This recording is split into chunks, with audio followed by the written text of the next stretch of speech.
Тамшы KZ ұсынады. Ұстаз Ризабек Батталұлы, имам Ән-Науауидің 40 хадисі бойынша аудио дәрістер топтамасы. Бисмиллахир-рахманир-рахим. Алхамдулиллахи раббил аламин. Вассалату вассаламу аля ашрафил мурсалин. Сайидина Мухаммад ва аля алихи ва сахбихи ажмаин муман вала. Субханака ла илма лана илля ма алламтана иннака антал алимул хаким. Ассаламу алейкум ва рахметуллахи ва баракатух. Келесі тақырып хадисіміздің ол Алла тағаланың әділдігі, сол сияқты Алла тағаланың пендесіне жасаған фадыл мархаметі. Алла тағала мейірімді. Сондықтан Алланың әділдігі болса дейді, күнәнің үлкені жоқ деген.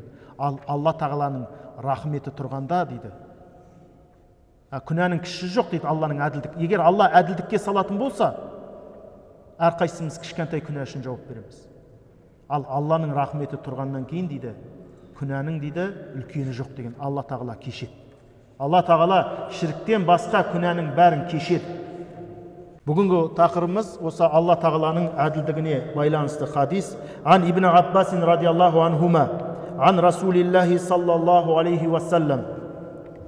Ан Ибн Аббасин радиаллаху анхума, ан Расулиллахи саллаллаху алейхи вассалам. Фима яруихи ан Раббихи табарака ва тағала.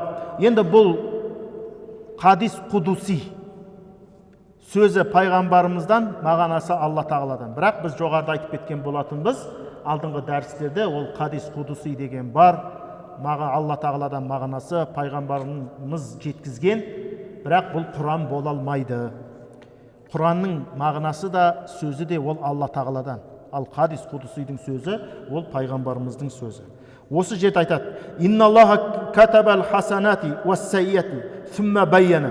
Алла тағала жақсылықты да жамандықты да жазды, кейін былай деп баяндады: «Фәмән хамма би хасанатин фәләм яъмалха катабахаллаху индаху хасанатан камила». Енді кім дейді бір жақсылық істейін деп ниеттенсе, сөйтіп оны істемеген болса дейді, Алла тағала оны орындады деп жазып қояды дейді. Біреу мысалы біреуге садақа бергісі кеп ниеттенді де, бірақ бере алмай қалды. Алла тағала соны берді деп жазып қояды. Біреу ниеттенді, қазір ғишаны мешіттен барып оқишы деді, бірақ бір себеппен келе алмай қалды. Оқыды деп жазылып қояды. «Уин хамма биха фағамилаха катабахуллаху индаху ашра хасанатин иля 700 дифин иля адгафин касира». Ал енді ол ниеттенді де, кейін оны жүзеге асыратын болса дейді, Алла тағала оны бірден 10 есеге, 10-нан 700 есеге, 700-ді одан әрі де қалағанша көтереді дейді.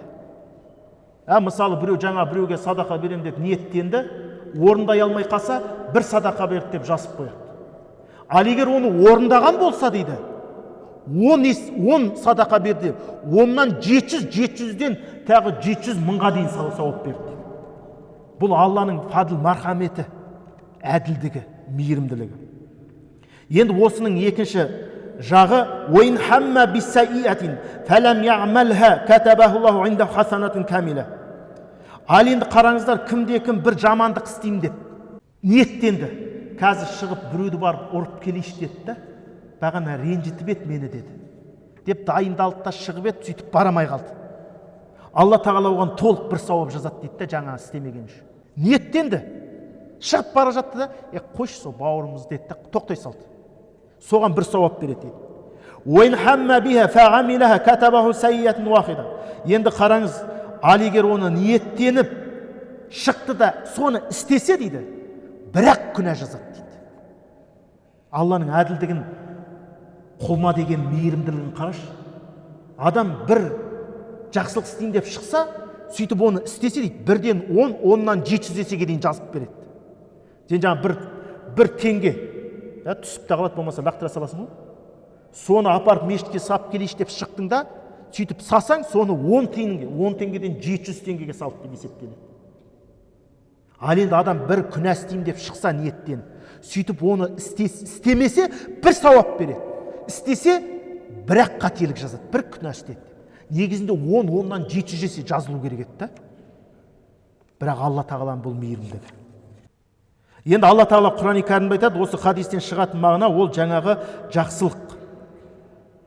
Мән жа бил хасанати фалаху ашру амсали. Кімде-кім бір жақсылық алып келсе, бір жақсылық істесе, оған оның 10 есесі жазылады дейді. 10 жақсылық істелді деп жазылады. Және ол алла тағаланың бір қалағанша оны көтеретіндігі жөнінде, ол жаңағы тіпті мұсылман адамның ертең жаман істерінің өзі сауапқа айналатындығы. Адам мысалы қателіксіз адам болмайды. Сөйтіп таубаға келіп, жақсылыққа бет бұрып, тақуа болып өтетін болса, сол дүниедегі жасаған әрбір жамандығы ол жақсылыққа ауыстырылады қиямет күнде. Мысалы, қияметте ертең таразыға барған кезде жаңағы адамда бір 20 килограмм, 30 килограмм бір жамандық болып тұратын болса, сонысын алла тағала жақсылыққа ауыстырады. Жамандық жөнінде алла тағала Құран-ы Кәрімде айтады: "Уаман жаа бис-сайиати фала юджза илля мисла". Ал енді кімде-кім бір күнә әкелетін болса, оған тек бір күнә деп қана жазылады дейді. Ал жақсылықта керісінше бірден 10 есе, 10-нан 700 есе жазылады. Уахум ла юзламун, оларға зұлымдық қылынбайды дейді. Көрдің бе, Алла бізге зұлымдық қылушы емес. Біз өзімізге зұлымдық қыламыз. Намаз оқымасақ, біздің өзімізге жасаған зұлымдығымыз. Жүректің ауырынан тазармаған болсақ, біз өзімізге зұлымдық жасағанбыз.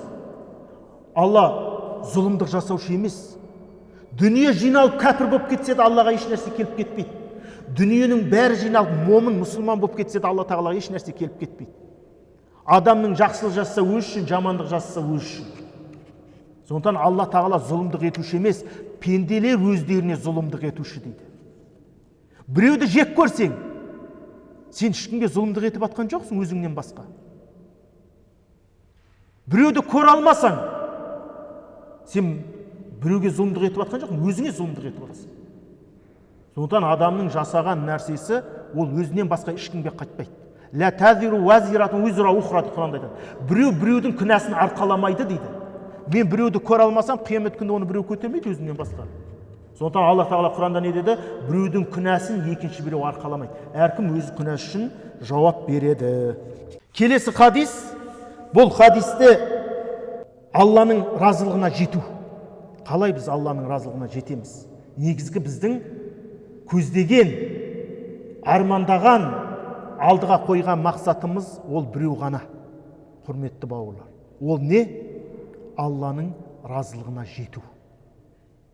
Басқа ешқандай бізде мақсат жоқ. Бұл ең үлкен ғибадат. Мысалы біреу тозаққа кіріп кетпейінші деп ғибадат етуі мүмкін. Ол ең төменгі деңгей. Енді біреу бар, қой жәннатқа кірейін, болмаса фирдаусқа кірейін деп ғибадат қылуы мүмкін. Біреу таң намазына келуі мүмкін.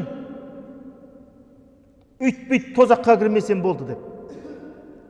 Ал біреу ғибадат қылып садақа мешіт салуы мүмкін. Фирдаусқа кірейінші деп. Бірақ бұл екеуінен де жоғары нәрсе бар. Ол Алланың разылығына жету.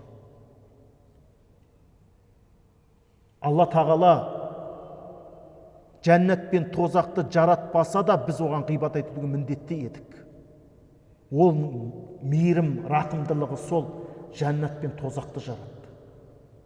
Егер Алла тағала жәннат пен тозақты жаратпаса, қаншамыз осы жерде отыратын, отырмайтын бір Құдай біледі. Әйтеуір жәннат тозақ жоқ қой деу мүмкін, мысалы, Құдай сақтасын. Бірақ бізге өмір берген, иман берген, көзімізді көрдірген, жүрегімізді қақтырған Құдайға біз жәннат тозақ болмаса да ғибадат етуге міндеттіміз. Сондықтан Алла тағаланың рахметімен біз жәннатқа кіреміз. Сол пайғамбарымыз Алланың разылығына жетудегі бір хадисін былай деп баян етті. Ан Аби Хурайрата радиаллаху анху қала Расулуллахи саллаллаху алейхи вассалам. Абу Хурайрадан жеткен хадисте пайғамбарымыз саллаллаху алейхи вассалам былай дейді. Инна Аллаха тағала қала Мән ада ли валиян фақат әзантуху бил харби. Кімде кім маған бір зияндық жеткіземін десе, мен онымен соғысуға даярмын дейді. Бұл хадистің мағынасы үлкен. Алланың бізге ұрыс жариялауы деген сөзі бізге разы болмауы деген сөз. Жоғал дейді, жоғалып кетеміз біз, болды. Бізбен ұрысып жатпайды ғой. وَمَا تَقَرَّبَ إِلَيَّ عَبْدِي بِشَيْءٍ أَحَبَّ إِلَيَّ مِمَّا افترضت عليه. Енді пендем маған қандайда бір жақсымен, маған жақсы көрілген қандайда бір жақсы нәрсемен жақындайтын болса дейді, мен парыз қылған нәрселердің. وَمَا يَزَالُ عَبْدِي يَتَقَرَّبُ إِلَيَّ بِالنَّوَافِلِ حَتَّى أُحِبَّهُ. Ал енді дейді, мен парыз қылған нәрселердің бірін орындаумен құлым маған жақындайтын болса дейді, тіпті нәпіл нәрселермен маған жақындайтын болса дейді, мен оны жақсы көремін деген. Кім маған қарсы шықса, мен оған қарсы шығамын дейді.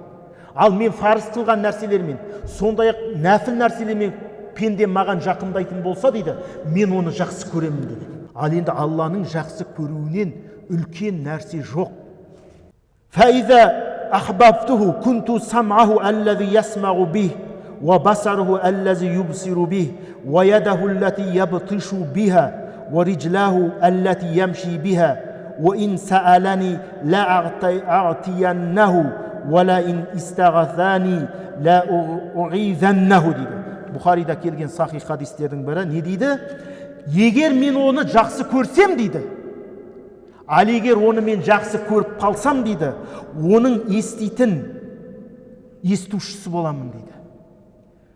Және көретін көрушісі боламын дейді. Ұстайтын қолы боламын, жүретін аяғы боламын. Егер ол менен сұраса, мен беремін. Ол егер менен пана тілесе, мен оған пана боламын дейді. Егер мен біреуді жақсы көрсем дейді, мен оның көзі қолы боламын дейді. Бұл үлкен мағынаны білдіреді. Алла Тағала жаратылысқа енбейді. Яғни мен оның барлық жағдайда жәрдемшісі боламын деген мағынаны білдіреді. Қараңыздар. Кімде-кім маған қарсы шығатын болса, мен оған қарсы шығамын.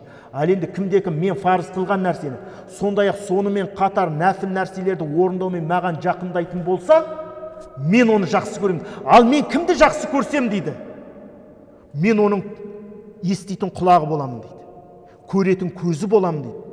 Ұстайтын қолы боламын, жүретін аяғы боламын дейді. Сонда сенің жүрген жүріс тұрысының бәрі ғибадат болады деген. Бұл хадистің мағынасы өте терең. Әрине бұған таң атырып түн батыруға болады. Бірақ енді біздің уақытымыз шектеулі. Және пайғамбарымыз саллаллаху алейхи ва саллям Алла Тағала «Уасжуд уақтариб». Аллаға жақындаудың бірі ол сәжде. Не деді? Сәжде қыл да маған жақында дейді.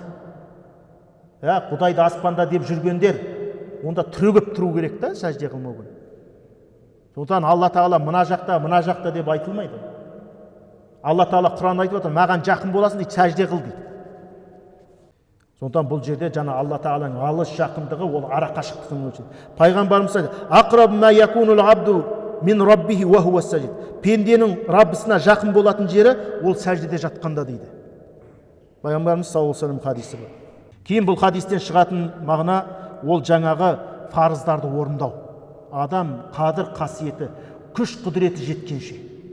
Сонымен қатар және бұл хадисте пайғамбарымыздың нәпілдерге қызықтыру болып жатыр.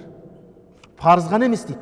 Сонымен қатар кімде-кім нәпіл нәрселерді орындайтын болса, сүннет амалдар.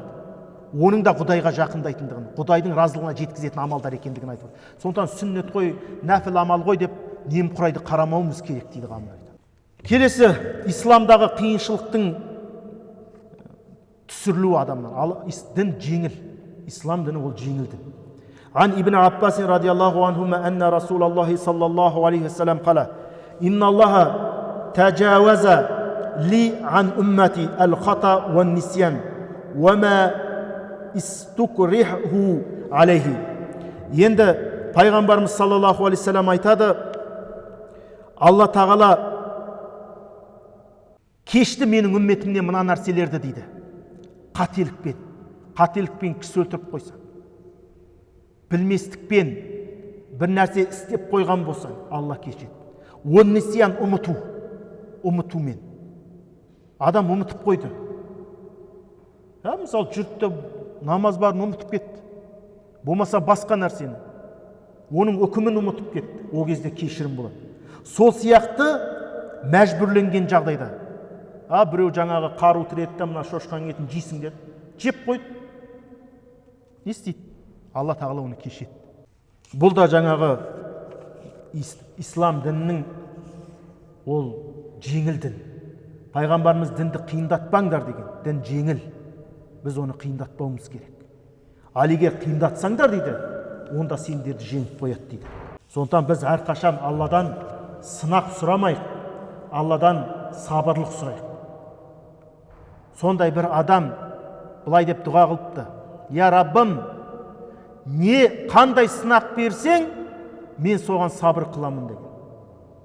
Алладан сынақ сұраған. Сонда Алла тағала ғалымдар айтады, оның кіші дәретін жүргізбей қойған. Сол сынақты көтере алмай дүниеден өтіп кеткен. Сондықтан ғалымдар айтады, Алладан сынақ сұрамаңдар, Алладан сабырлық сұраңдар деген. Біз Алланың сынағын көтере алмаймыз, шынайы бізге сынақ беретін болса. Ибрахим алейхиссалам 86 жасқа келгенде өзі енді көріп тұрған баласы Исмаил құрбандыққа шал десе, бізге ондай сынақ бермейді. Бізге шамамыз келетін сынақ береді. Келесі хадис ан ибн Умарин радиаллаху анхума қала: Ахаза Расулуллахи саллаллаху алейхи салам биман кабай фақала. Омардың баласы Абдулладан келген хадисте, Алла оған, оның әкесіне Алла разы болсын, былай дейді: Пайғамбарымыз саллаллаху алейхи салам менің иығымнан ұстады да былай дейді: Кун фид дуния кааннака гарибун ау габиру сабилин. Бұл өсиет бәрімізге қатысты. Пайғамбарымыз Омардың баласы Абдулланың иығынан ұстады да былай деді: Кун фид дуния каанна, сен мына дүниеге дейді бөтен біреу сияқты бол дейді. Бөтен біреу келсе Алматыға аң-таң болып жүреді ғой жаңа. Жағдай түсінбей, сол сияқты бол дейді. Ау ғабируса, немесе бір жолды кесіп өтушідей ғана бол дейді. Сондықтан ғалымдарымыз бұл дүниені жаңа ғанау автобустың арт есігінен мініп, алдыңғы есігінен аялдаман келген кезде түсіп қалған сияқты. Өмір солай. Әрқайсымыздың көлік келді, міндік. Қазір бәріміз сол автобустың ішіндеміз. Егер бұл дүниені алып қарайтын болсақ, сол автобус. Енді сол алдыңғы есіктен түсіп қаламыз, аялдамамыз келген кезде, әрқайсымыз. Кім қай жерге келеді сол жерге? Ал енді сен сол автобустың артқы есігінен мініп, аялдаман келгенде алдынан түсетіндігін оны бәрі біледі. Енді сен сол жерде ана автобустың ішінде бір орындықты алып, соны емденіп, мынау менікі демейсің ғой. Өйткені сен қазір аялдаман келген кезде түсіп қаласың да. Сол сияқты сен дүниеге келген кезде бірдеңеге жармасып қалма дейді. Сен уақытың келеді түсіп қаласың. Түсінсіз ме? Ол жаңа автобустың ішіне кіріп алып, мына орындық мендік қайтып бұған ешкім отырманда күнде мен мініп тұрам деген сияқты емес қой. Аялдаман келіп түсіп қаласың болды. Оған талай адам отырады одан кейін. Сондықтан бұл өмірдің бір қысқалығы, өмірдің бір мысалы. Ал енді сол артқы есіктен мініп алдыңғы есіктен түсетін адам сол екі ортада бір дүние жинау мүмкін бе? Зәулім сарай тұрғызып мәңгі қалатын жоқ, біледі ол қазір аялдамасы келгенде түсіп қалатын. О жерден түспесе де конечныйдан барып түседі де бәрібір. Түспеймін десе өзіміз айналып жүре береді да қаланы. Сондықтан бәрібір түсіп қаламыз біз аялдамамыз келген кезде. Біреулер конечныйға дейін барады жаңа қиямет күні басталғанға дейін. 1000 жыл өмір сүрген Нухқа айтқан, сен бұл өмірді қалай көрдің деген. Екі есігі бар, үй сияқты мына есігінен кіріп мына жағына шығып кеттім деген. Біздікі 60-70 жыл бұйырса, ито оның өзі бұйырса. Бұйырмаса кім біледі? Келесі жексенбіде кім бар, кім жоқ, Алла біледі. Бірақ не дейді? Әйтеуір өлем ғой деп қолды қусырып отыруға болмайды. Омар радиаллаху анхудың жақсы сөзі бар: мәңгі өлмейтіндей қызмет ет, ертең өлетіндей ғибадат ет деген. Сондықтан пайғамбарымыздың өсиеті не дейді? Абдулла ибн Омарға: ей Абдулла дейді, сен бұл дүниеге бір бөтен бол дейді. Немесе жолды кесіп өтуші сияқты бол. Жолды кесіп өтуші кейін алаңдамай қой дейді сен. Жолдың ортасына тұрып алып бірдеңе самайсың ғой сен. Бәрі арғай өтуің керексің. Сол сияқты өмір деген. Біз соған алданып қалмауымыз керек дүниеге. Келесі бір хадисте ан Аби Мухаммедин Абдилла ибн Амр ибн Ас радиаллаху анхума. Амр ибн Астың баласы Абдулла бұл кісіде үлкен 4 хадис жеткізген адамдардың бірі, ең көп. Бірі Абдулла ибн Аббас болса, Абдулла ибн Масғуд болса, Абдулла ибн Амир ибн Ас. Бұл кісі де 4 хадис жеткізген адамдан бірі. Пайғамбарымыз саллаллаху алейхи вассалам қала Расулуллахи саллаллаху алейхи вассалам: "Ла юъмину ахадукум хатта якуна хаваху табаған лима житу бих." Енді кім толық иман келтірген болып саналмайды дейді. Мен алып келген нәрсеге жүрегі оны толық қабылдамайынша. Пайғамбар алып келген нәрсені оның жүрегі толық қабылдамайынша дейді, ол толық иман келтірген болып табылмайды. Пайғамбарымыз саллаллаху алейхи вассалам нені алып келді? Мейірімді болуды, дінді қиындатпауды, кешіруді, көре алмаушылықты істемеу керек екенін, дүниеге бөтен көзбен қарау керектігін, дүниені жимау керектігін, біреуді ренжітпеу керектігін, 3 күннен артуға ренжу жоқ. Осыған жүрегі иілмейінше оның толық иман келтірген болып саналмайды дейді. Енді соңғы хадис осы кітаптағы ан Анасин радиаллаху анху қала: "Сами'ту Расулаллахи саллаллаху алейхи вассалам яқулу қала Аллаху тағала я ибн Адам." Бұл да хадис құдусилардың бірі. Анас ибн Малик, білесіздер, пайғамбарымызда 10 жыл қызметте болған. Сол кезде пайғамбарымыздың маған: "Ей, мынаны неге істедің, бұлай неге істемедің?" деген бір сөзін естімедім деген. Пайғамбарымыз сондай көрікті, сондай көркем мінезді болған адам. Пайғамбарымыз саллаллаху алейхи вассалам бұлай деп естігенін естідім дейді. Қала Аллаху тағала, Алла бұлай деді: "Ей адам баласы, иннака ма дағаутани ва раджаутани ғафарту лака ала ма кана минка вала убали." Сен маған дұға етсең, сен менен тілесең, сенің істеген күнәңа, қателігіңе қарамастан мен оған мән бермес едім дейді. Ала ма кана минка вала убали, мен оған мән бермеймін дейді, егер сен маған етсең дейді. Я ибн Адам, ей адам баласы, лау балағат зунубука ана ас-сама сумма стағфартани ғафарту лак. Ей адам баласы, сенің күнәң аспанға толсын дейді. Егер сен менен истиғфар тілесең, я Раббым мені кешір десең дейді, мен сені кешемін дейді.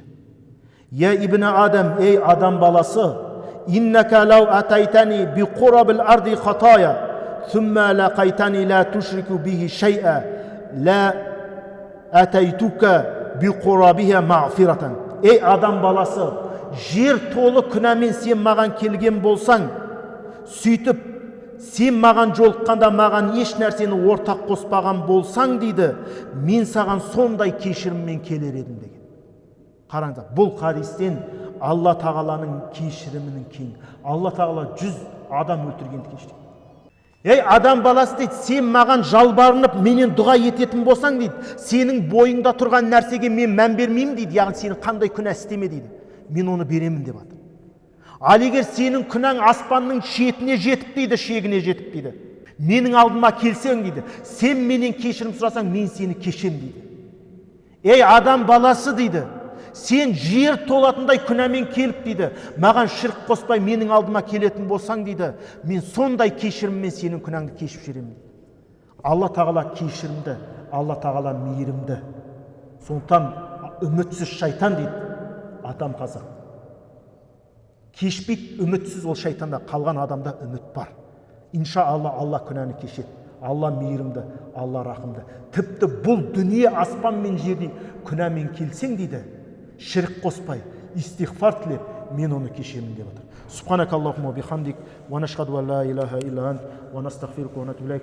Аллахумма инна нас'алука илман нафиға ва ризқан васиға ва ғамалан мутақаббала. Раббана ла тузигh қулубана бa'да из ҳадайтана ва ҳаб лана мин ладунка рахма иннака антал ваххаб. Я Раббым Алла тағала, біздерді осы алған ілімдерімізге, осы оқып шыққан хадистерімізге амал етушілерден болуды нәсіп ете көр. Я Раббым Алла тағала, осы хадистерді біздің бойымызға жат қылып, осы хадистерге амал етуді біздерге нәсіп ете көр, я Раббым. Ұмытқандарын есімізге салып, түсінбеген жерін біздерге түсіндіріп, я Раббым Алла тағала, бір өзіңнің дініңе, бір өзіңнің пайғамбарыңның хадистеріне біздердің жүректерімізді аша көр. Я Раббым Алла Тағала, біздердің жүректеріміздегі аурулардан бір өзің арылта көр. Я Раббым Алла Тағала, бір өзіңе ғана жалбарынамыз, бір өзіңе ғана шүкір етеміз. Я Раббым Алла Тағала, біздердің күнәларымызды кешіре көр. Сен сұра дедің, біз сұрап жатырмыз. Біздердің дұғаларымызды қабыл ет, я Раббым Алла Тағала. Я Раббым Алла Тағала, біздерді осы алып білген ілімдерімізге амал етушілерден қылып, осы алған, білген, естіген нәрселеріміз қияметте бізге худжат болуын Алла нәсіп ете көр. Я Раббым Алла Тағала, осы алған, білген, естіген ілімдеріміздің қияметте өзімізге қарсы шығуынан бір өзің сақтай көр. Раббана атина фид дуния хасана ва фил ахирати хасана ва қина ғазабан нар би рахматика я архамар рахимин. Аллаху